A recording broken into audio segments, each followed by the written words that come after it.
Ya, perbedaan pandangan kembali terjadi antara KPU dan pemerintah meski jadwal pemilu 2024 sudah disepakati. Pemerintah menginginkan masa kampanye dipercepat menjadi 90 hari saja, sementara KPU menyusun jadwal masa kampanye 120 hari. Pemerintah beralasan situasi pandemi dan ancaman polarisasi membuat masa kampanye sebaiknya dipercepat. Bagaimana sikap KPU atas usulan tersebut?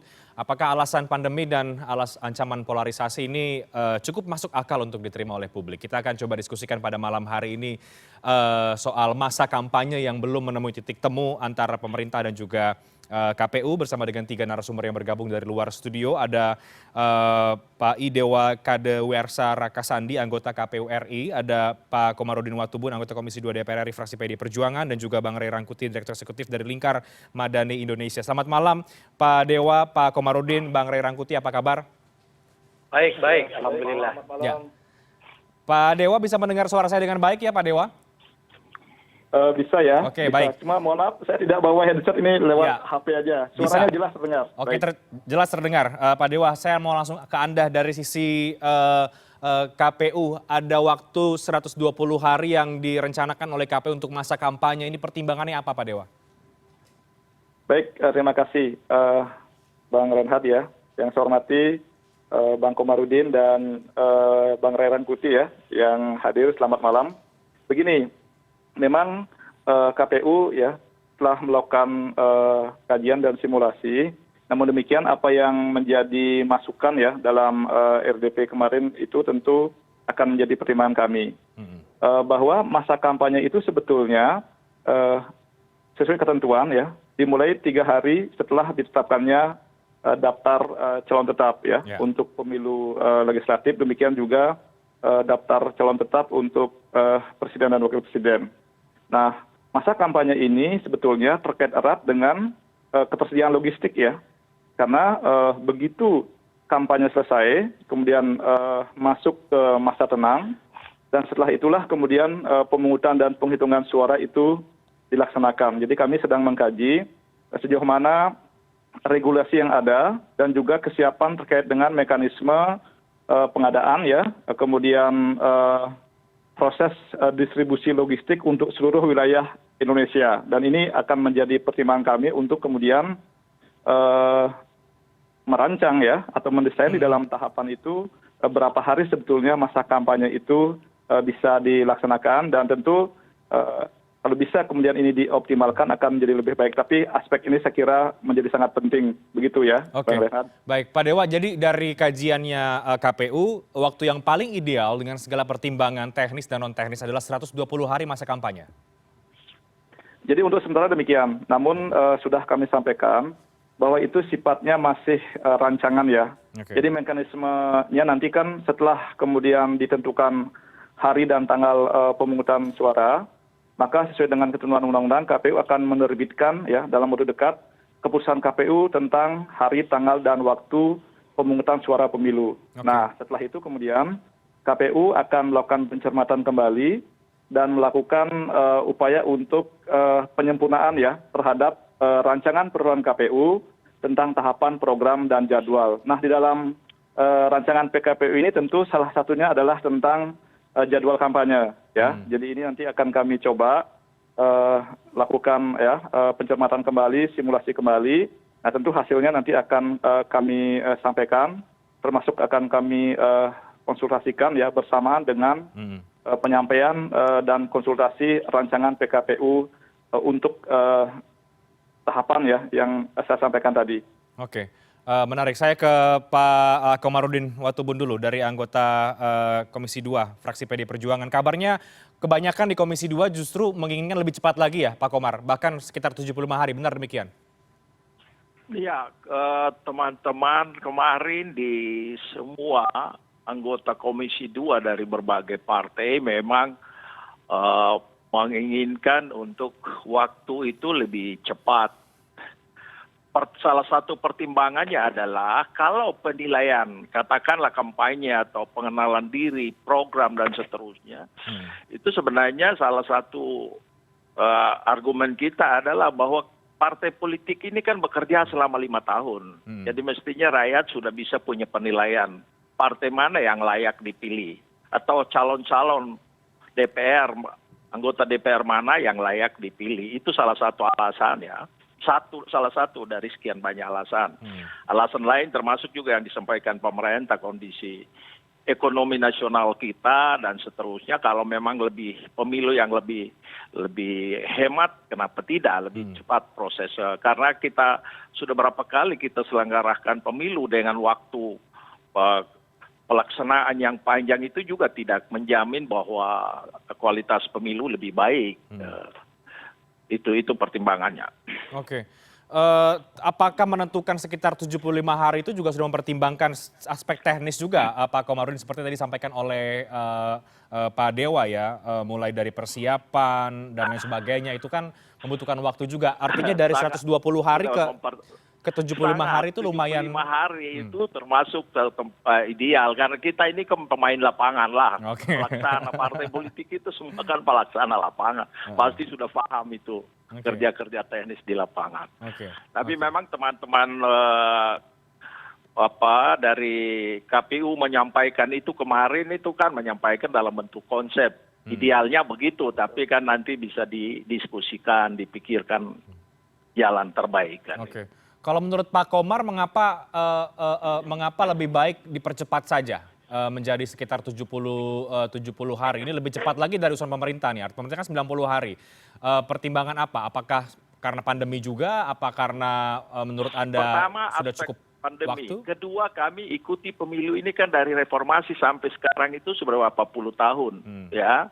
Pemilu yang terlalu lama atau persiapan terlalu lama itu juga menguras energi dan ini pikiran kita, tenaga partai itu juga sebenarnya tidak efektif juga itu.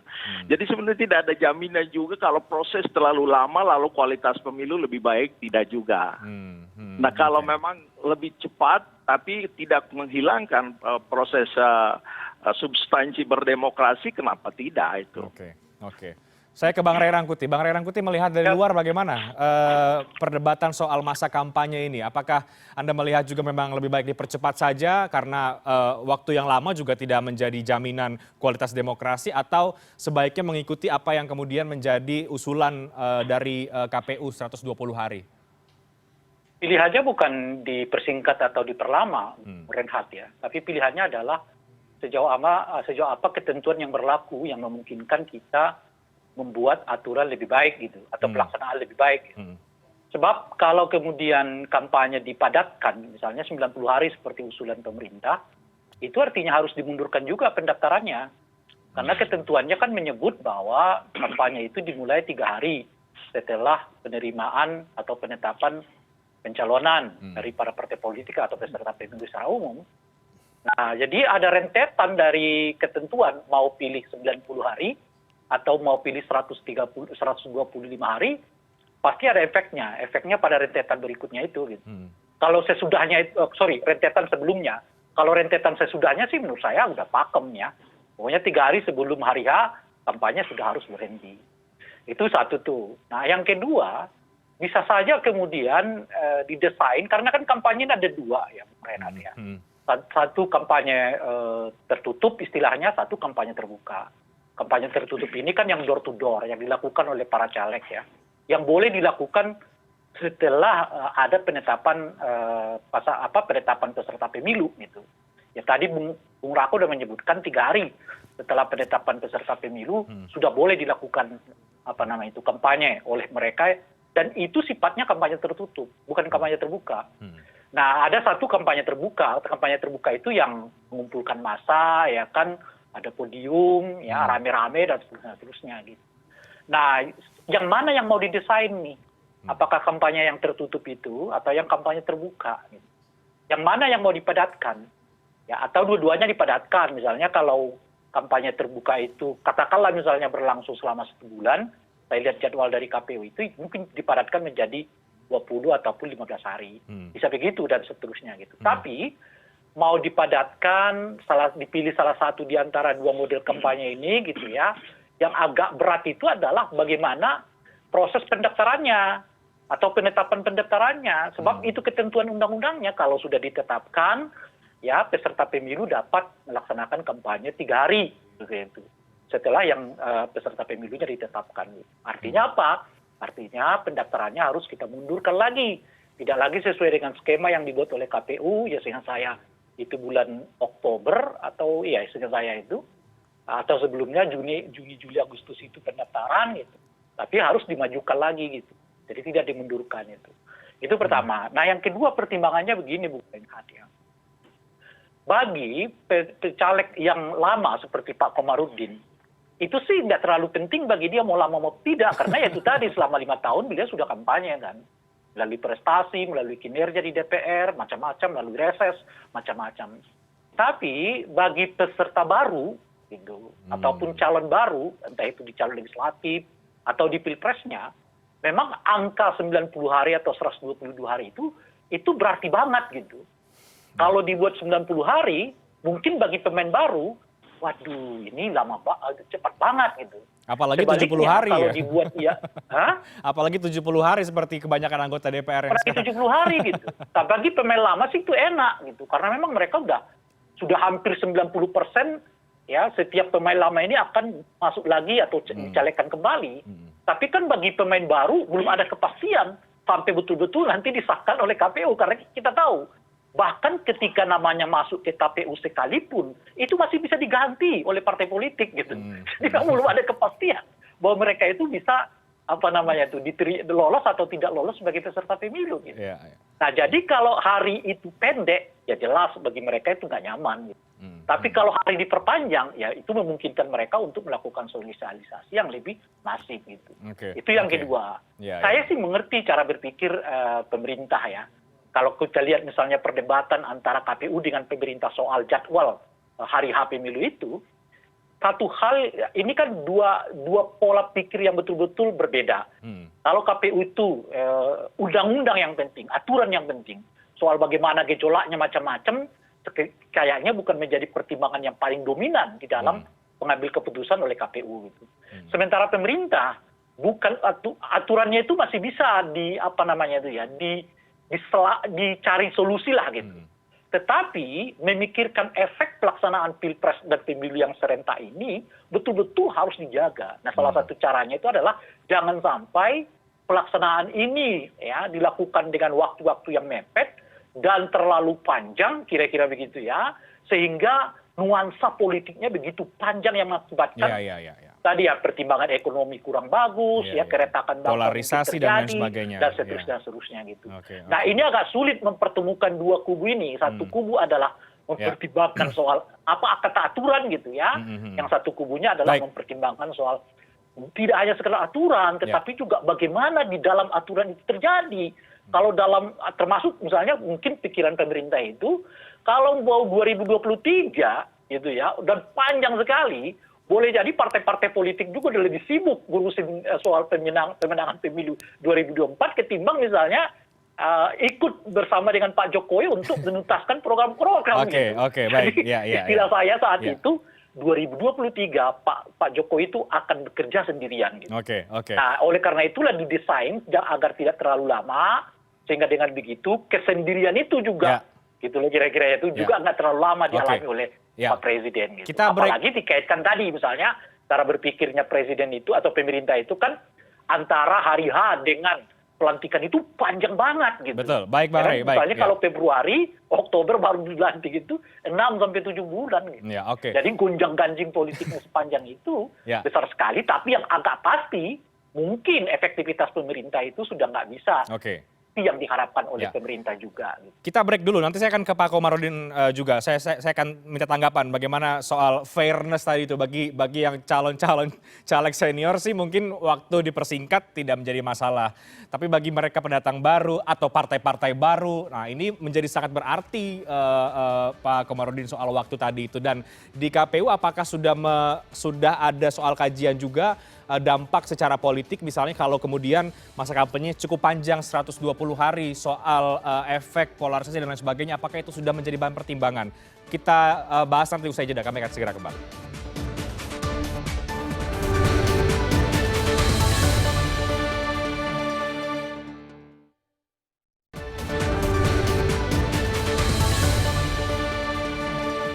Saya langsung ke Pak Komarudin Watubun. Pak Komar, ada tanggapan dari tadi apa yang disampaikan oleh Bang Ray Rangkuti soal waktu ini menjadi sangat penting bagi calon-calon anggota DPR yang masih baru mungkin atau bahkan partai-partai yang belum sempat lolos ke parlemen?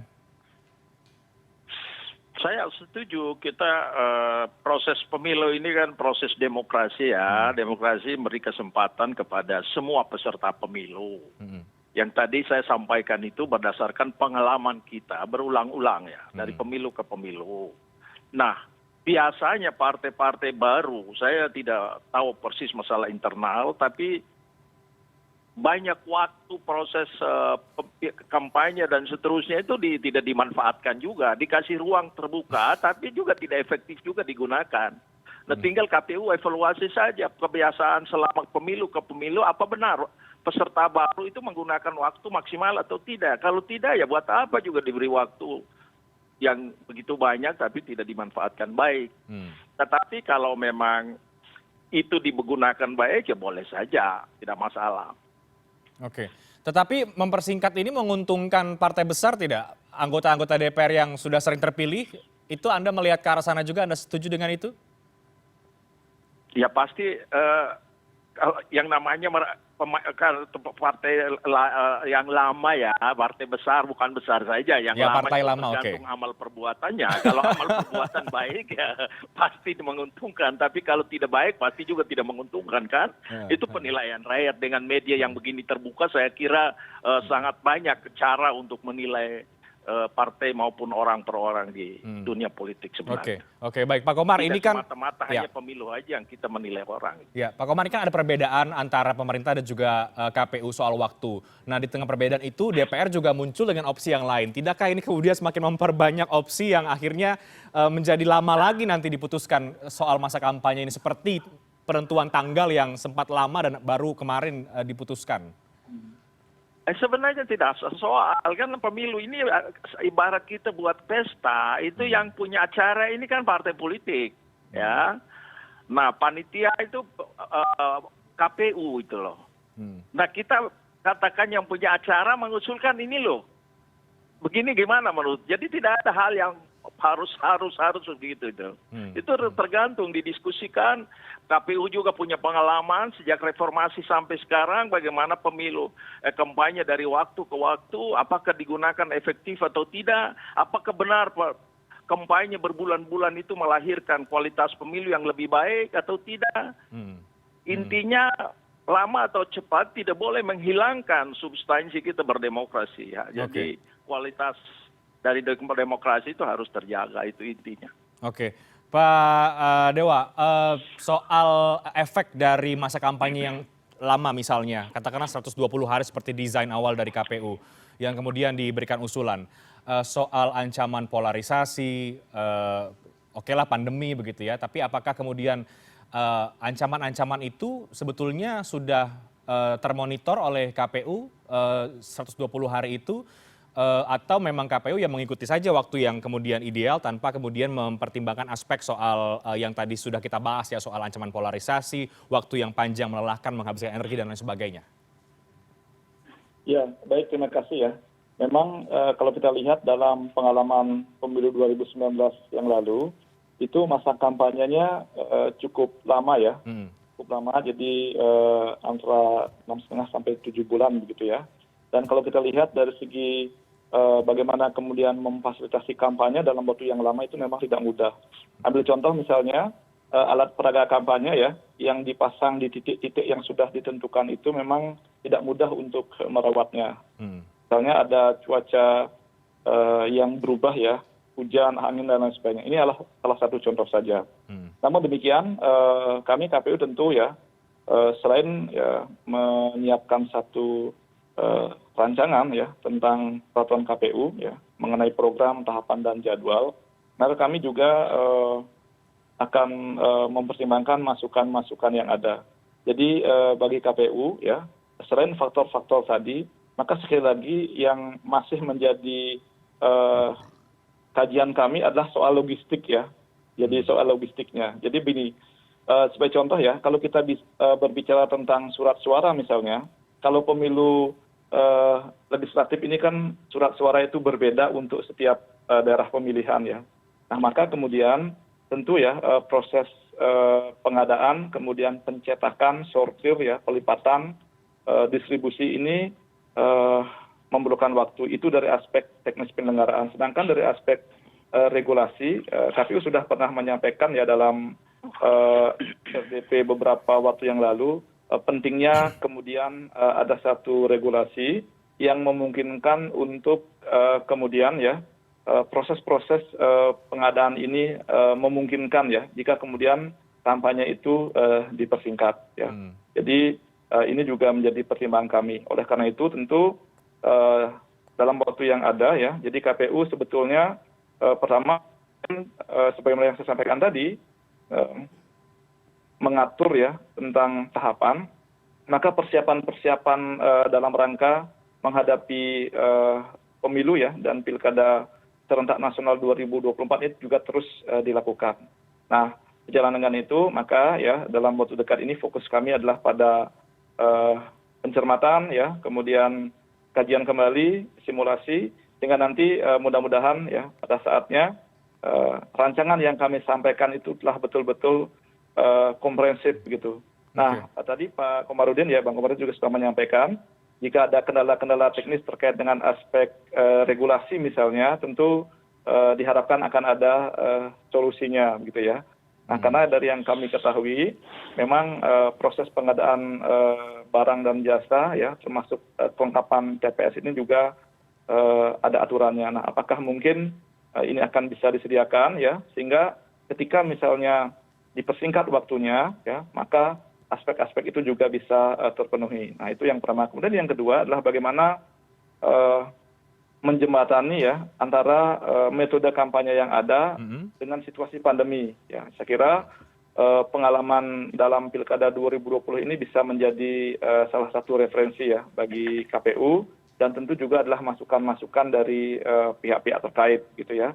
Nah, sebagai contoh ya, dalam kampanye Pilkada kemarin sebetulnya memang dipersingkat ya. Jadi waktu atau masa kampanye itu 71 hari ya. Ini lebih singkat dari sebelumnya. Tapi kami mendorong kemudian kampanye selain dilakukan secara langsung ya, juga didorong dengan pemanfaatan teknologi informasi begitu. Termasuk debat ya, juga didorong seperti itu. Nah, inilah yang kemudian akan menjadi bagian dari atensi KPU.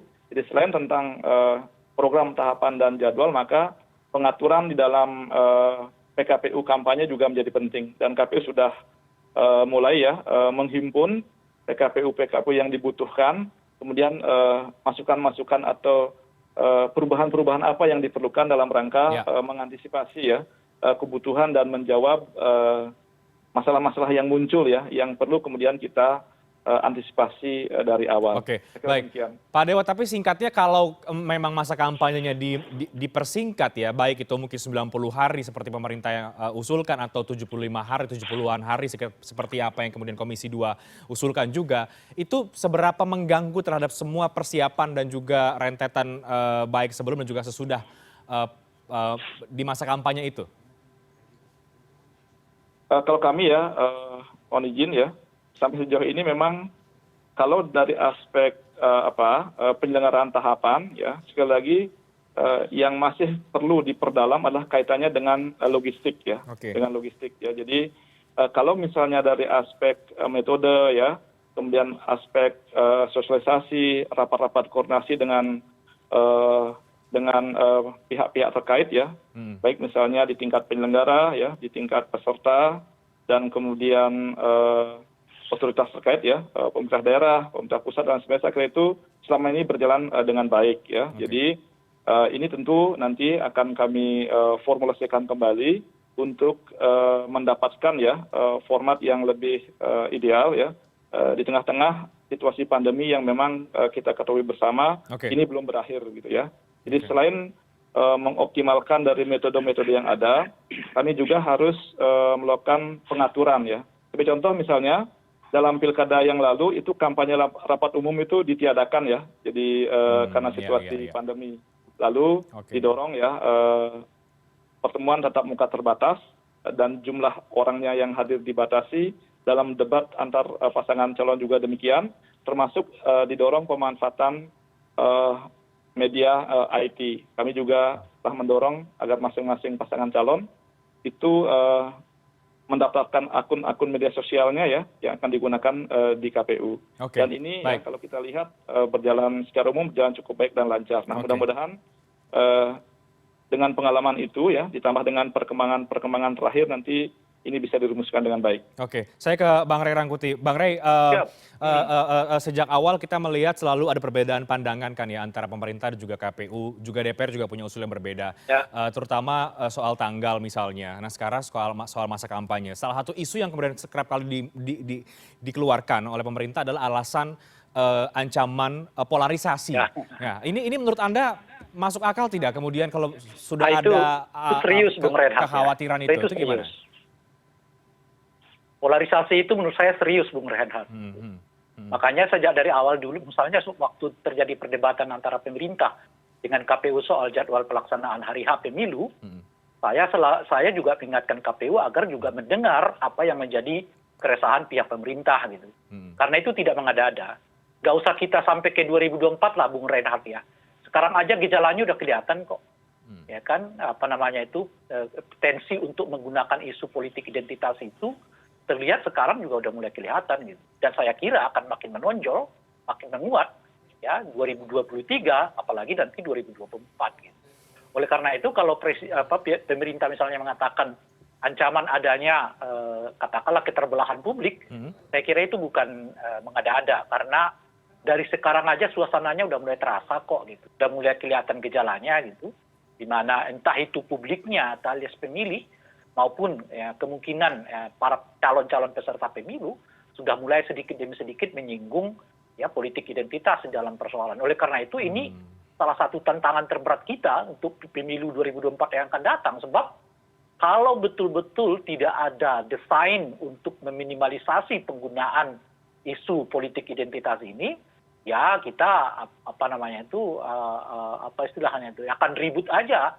Urusan lapor melaporkan nantinya gitu, yang itu lapor ke sana, yang ini lapor ke sana, ujung-ujungnya ya substansi berpemilu, visi berpemilu itu nggak ketemu. Yang kita dengar hanya soal lapor melaporkan antara para peserta publik dan seterusnya itu kepada pihak kepolisian ataupun nanti kepada Bawaslu gitu.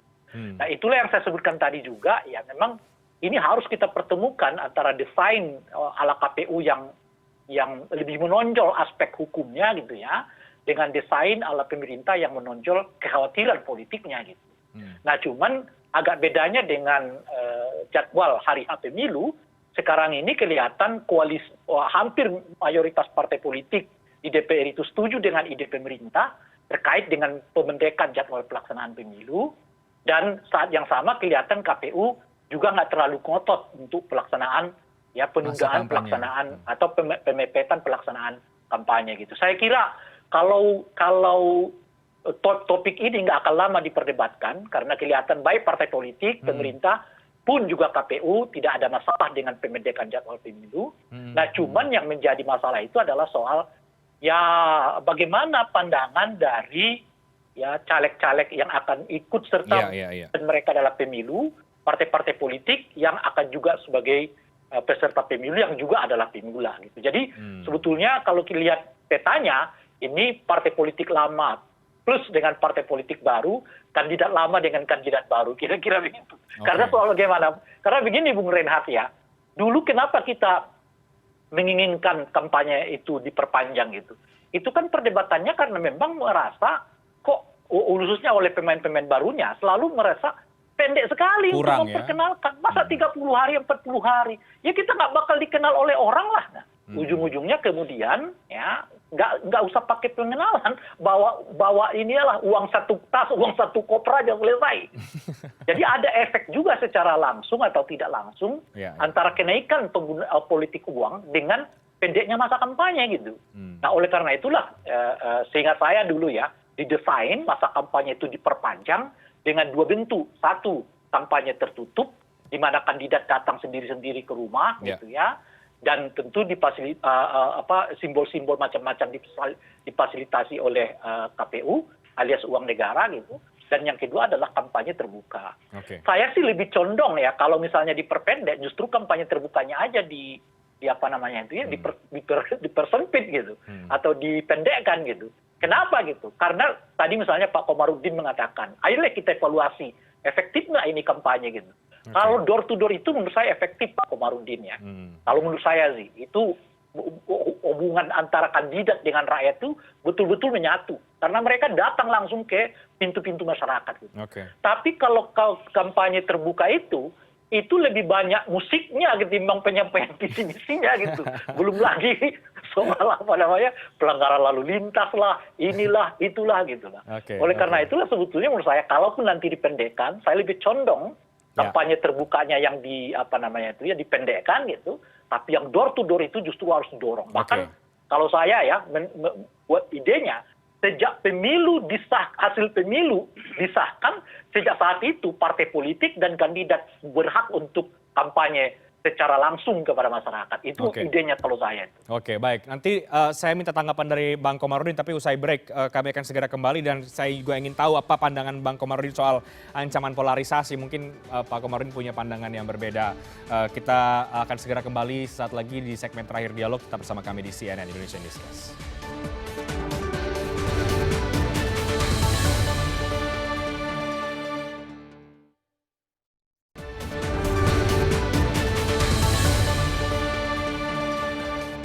Oke, segmen terakhir dialog, Bang Rey, Bang Komarudin dan juga Pak Dewa. Sudah banyak tadi yang kita bahas dan ada perspektif yang cukup menarik kalau kita bicara soal pemilu 2024 nanti.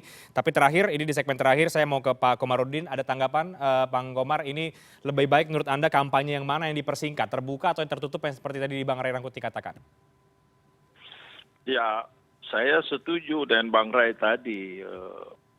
Memang saya ikut pemilu itu dari tahun 99, jadi seberapa puluh tahun itu. Dari anggota DPR, dari Kota Jayapura, Provinsi sampai DPR RI, jadi kalau kuliah itu sudah sampai S4, S5 kali ya. Memang kalau kampanye yang umum itu lebih hura-hura saja, tidak banyak manfaatnya, ya. Lebih banyak masalahnya daripada manfaatnya itu.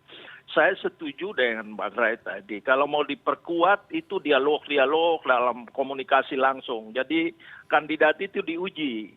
Kedekatan dengan masyarakat itu langsung berhadapan.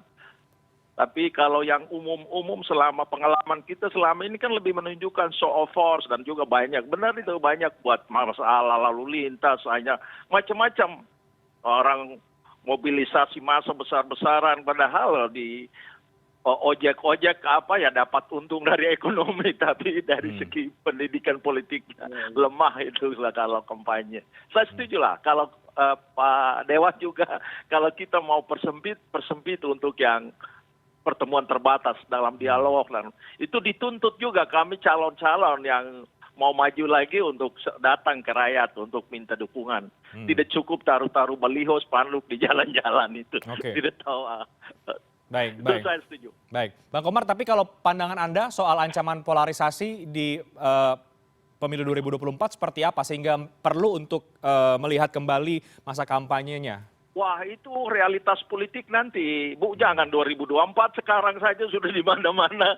Memang tidak langsung soal pemilu, tapi yang sekarang lagi rame-rame tadi Anda pertama tanya saya urusan di meja lagi rame sekarang ini kan itu bagian dalam rangka pemanasan menuju 2024. Jadi karena sudah ada indikasi ya memang harus itu menjadi keseriusan kita dalam mempersiapkan diri menghadapi 2024. Jangan sampai sudah masalah ada di depan mata baru cari solusi, sudah terlambat.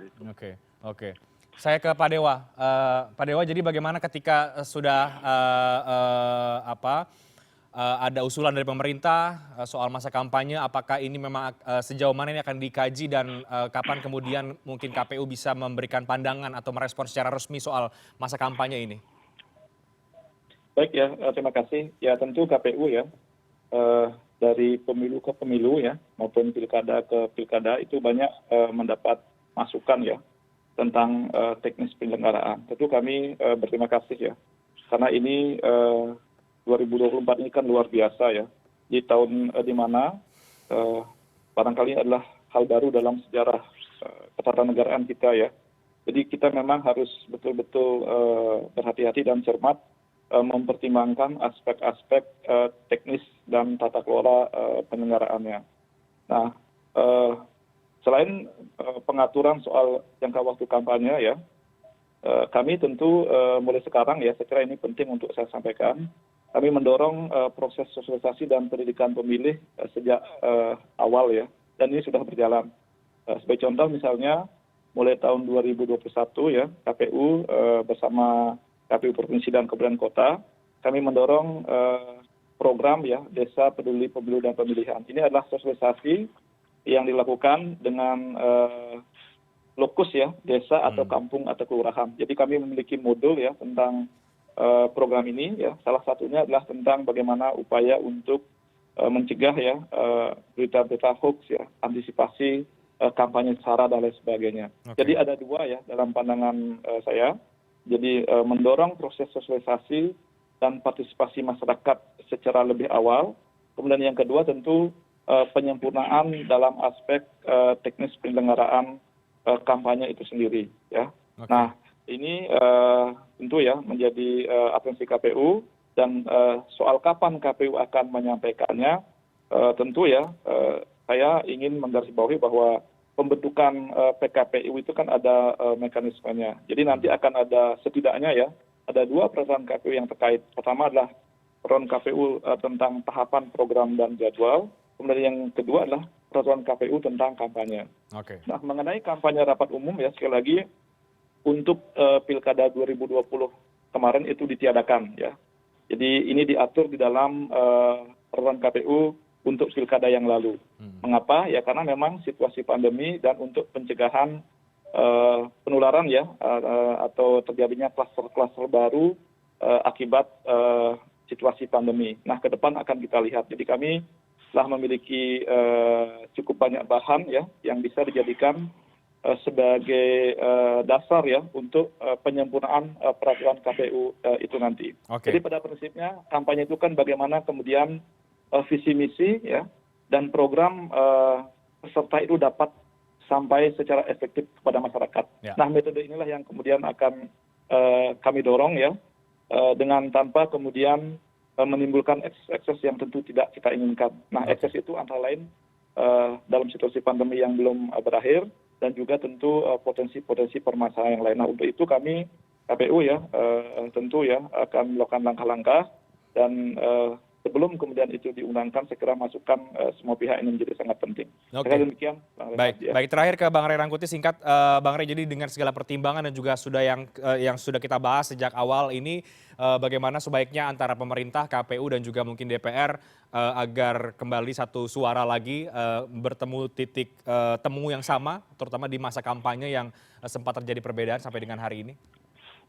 Kalau ini sih menurut saya nggak akan lama, Bung Reinhardt ya, karena ketiga belah pihak ini kelihatan sudah agak sama sebetulnya gitu. Tidak seperti soal tanggalnya ya. Pemilu dan KPU juga tidak terlalu keberatan. Kan beda reaksi mereka ketika pemerintah berbeda pendapat dengan KPU terkait dengan hari H pelaksanaan pemilu gitu ya. Saat itu KPU memang ngotot sampai menyebut soal independensi lah, ya konstitusi lah, macam-macam gitu. Tapi kali ini kan nggak keluar tuh argumen-argumen itu kan. Nggak ada keluar argumen soal independensi, intervensi, konstitusi itu nggak keluar. Artinya ini kayaknya akan ketemu nih dalam waktu yang singkat. Tinggal mungkin cari teknisnya aja. Jadi nggak ada keberatan secara substantif atau prinsipil. Ini soal cari teknisnya bagaimana gitu. Nah, oleh karena itulah saya tadi mengingatkan sebetulnya persoalannya bukan antara tiga pihak ini ya. KPU, partai politik peserta pemilu yang di DPR maupun dengan pihak pemerintah, tetapi bagaimana peserta baru ya bisa itu caleg di partai-partai yang sudah eksis gitu ataupun partai politik baru. Bagaimana kita membuat skenario sehingga mereka seperti tanda kutip ya tidak didiskriminasi di dalam pelaksanaan pemilu ini. Ini menurut saya tantangannya gitu. Sambil tentu ya saya kira mengingatkan terus ancaman-ancaman yang akan kita alami kalau misalnya ya kita tidak siapkan diri dari sekarang, termasuk di dalamnya soal itu tadi ya politik identitas ya, kemudian juga politik uang ya, kecenderungan untuk yang sekarang kalau kita lihat trennya di pilkada itu kecenderungan ketidaknetralan birokrasi, ya ini semua penyakit-penyakit yang saya kira belum ada solusinya sampai sekarang. Nah, oleh karena itu ya harus kita tunggu ya siapa figur-figur Bawaslu yang akan dipilih oleh Komisi 2 oleh Pak Komarudin dan kawan-kawan gitu. Yang saya harapkan ya orang-orangnya betul-betul orang-orang yang sensitif dengan 3 isu ini. Politik uang, ya, politik sara atau identitas gitu ya. Dan yang kedua kemungkinan terjadinya ketidakprofesionalan atau ketidaknetralan ASN yang makin menggejala terjadi di mana-mana. Ini semua nanti tergantung kepada Pak Komarudin dengan teman-teman di Komisi 2 untuk memastikan mencari figur Bawaslu yang betul-betul kuat, ya, betul-betul punya naluri, nggak takut-takut kalau udah urusan soal politik uang, urusan sara gitu ya. Mereka akan maju ke depan dengan sangat berani. Gitu. Oke, baik. Itu salah satu titipan kita kepada Pak Komarudin. Ya. Baik, makasih. Oke, baik. Mari kita akan lihat ke depan. Apakah memang akan lebih cepat untuk menentukan soal masa kampanye ini karena sepertinya tidak ada pihak yang terlalu ngotot atau tidak, seperti apa kita akan tunggu, tapi paling tidak bahwa ancaman polarisasi itu menjadi fakta yang kemudian harus diantisipasi sejak saat ini. Terima kasih banyak Pak Komarudin Watubun, Pak Idewa Kadewersa Rakasadi, terima kasih banyak Bang Ray Rangkuti, terima kasih diskusi yang menarik malam ini. Selamat malam, sehat selalu.